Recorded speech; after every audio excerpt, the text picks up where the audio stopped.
Namak moile Duhawm Swaria Vai chan dam na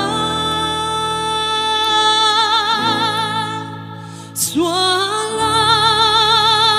bonu Min zong muta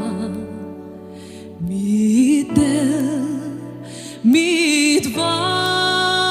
natsu Launa muna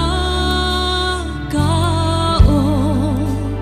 min chiu Kahau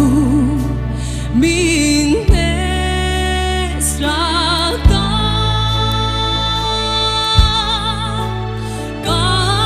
Karin vele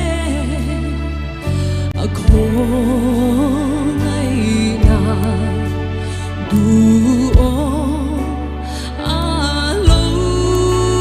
lanta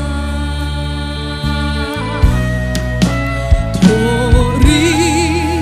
khem na lo para Thui ta ka lo kal ta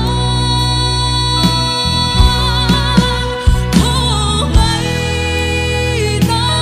mak min chua